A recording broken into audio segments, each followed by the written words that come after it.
Благодарам. Почитуван председателе, почитувани пратеници, почитувана македонска јавност, почитуван премиер, почитувани представници членови на влада. Еве денеска од прилика имаме повторно сликата која што ни се повторува во држава во која што имаме се, само нема правда, затоа што во текот на вчерашниот ден побаравме од јавниот обвинител да биде овде за да можеме да му поставиме прашање, иако председателот на собранието не извести дека е поканет, се уште нема одговор и ги нема овде во сала. Прашањето е дали воопшто јавниот обвинител смее да се појави, дали воопшто јавниот обвинител смее да дава одговори на прашањата кои што сакаме да му ги поставиме, и тие прашања се практично прашања од македонската јавност. Меѓутоа, еве, ке се снајдеме, ке функционираме со она што располагаме. Прашањата кои што требаше да бидат поставени до јавниот обвинител, ке ги поставам до вице-премиерката за добри практики, Славица Грковска, и второто прашање ќе биде упатено директно до премиерот Ковачевски.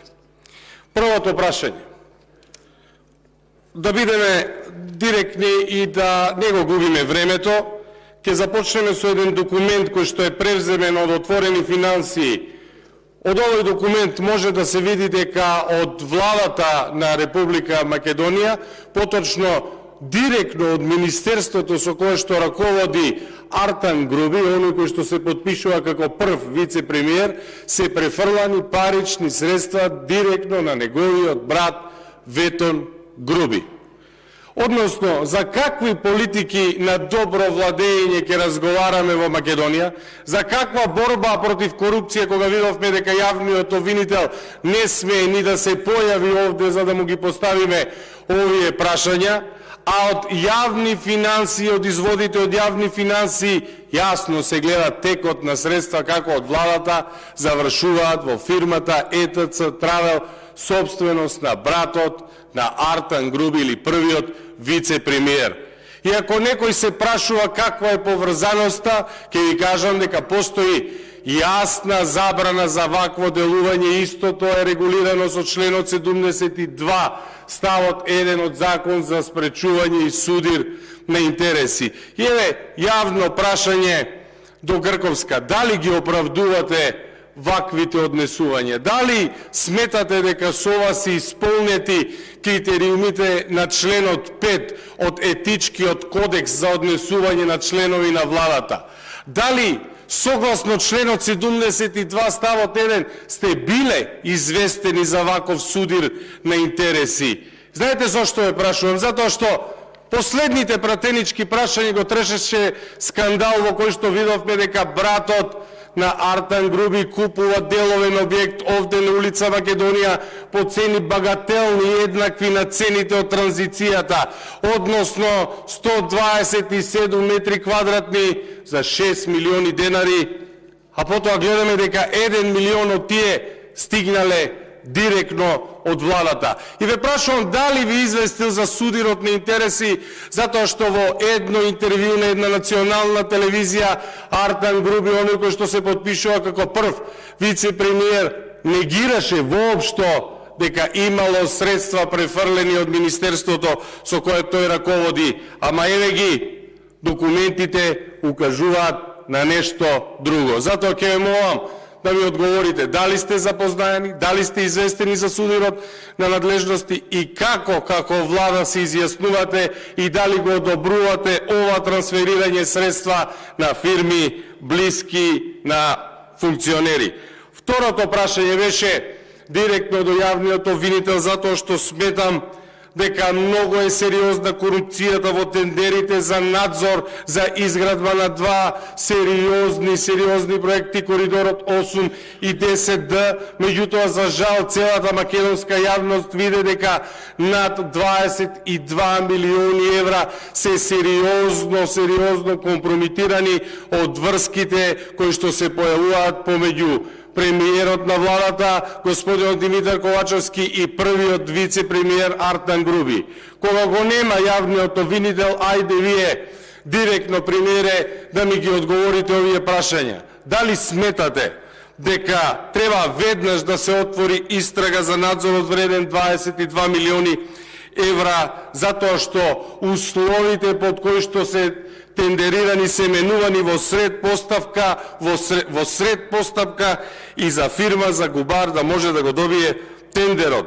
Сомнежи за местење на тендер се изнесувани преку најразлични медиуми, а гледаме дека државата и оние кои што треба да се борат против корупција, претежно мислев на јавното обвинителство, молчат. И токму поради тоа имаме ниска доверба во обвинителството. Ајде да се обидеме таксативно да ги наброиме ситуациите и постапките кои што раѓаат сомнеж.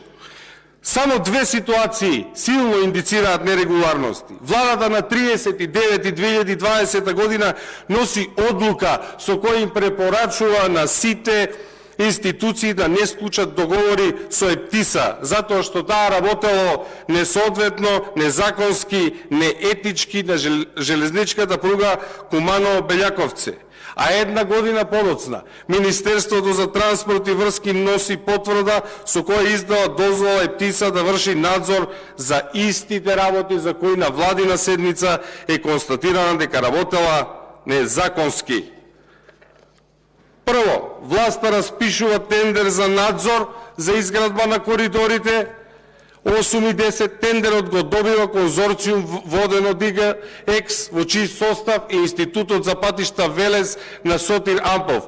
Договорот се раскинува затоа што конзорциумот не може да обезбеди банкарска гаранција поради фактот што сите пари кои се руски им се замрзнати. Второ, власта објавува нов тендер. Трето, во екна постапка за доставување на понуди фирмата Електра Солушн на Антон Ампов, син на Сотир Ампов, вади лиценца за надзор, префрлајќи ги вработените од фирма на татко му, кај првиот тендер е востановена руска врска. Рокот за поднесување на понуди се продолжува за 8 дена. Зарем ова не се доволни индикации, зарем ова не е доволно на целата јавност, она шема која што им смрди на корупција, меѓутоа, за жал, кај нас јавното обвинителство го нема денеска овде да одговори, а овие од владата се прават дека не слушаат, не разбираат и дека секојаш се во судир со некакви повисоки сили. Објаснете како недостасуваат документи за ангажман на 23 експерти.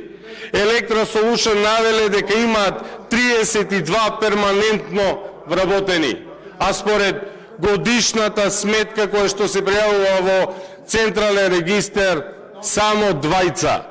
Нема момент во самиот тендер кој што не е спорен и кој што не предизвикува сомнежи за огромни злоупотреби кога станува збор за надзорот. Погледнете ги само сумите. Според податоците кои што се објавени се гледа дека главните надзорни инженери ќе треба да земаат 2900 евра месечно, а за надзор на коридорите 8 и 10 од иста позиција 7 пати повеќе, односно 20.000 евра месечно. Споредено со Скопје Блаце, за кој рековме 2900, скоро 7, 8 до 9 пати повисоки цени. И тоа не завршува овде. Замислете, оние кои што онаа фирма која што лиценцата ја доби во текот на јавниот повик, кој што практично од фирма која што произведува долна облека преку ноќ станува миленик на власта. И тоа фирма која што нема никакво искуство за надзор добива лиценца токму во ек додека трае јавниот повик. Станува, рековме, миленик на власта. А рековме не завршува овде. Еден ден од како истата добива лиценца за надзор, таа добива грант од фонд за иновации од 65.000 евра за проектот Дигитално решение за управување со градежни проекти. Ковачевски и Груби, кои што се наоѓаат овде, не само што го дале тендерот на фирма која нема никакво искуство при надзор, не само што преку ноќ извадиле лиценца, туку и со буџетски пари наплаќа алатка за надзор. Ви благодарам.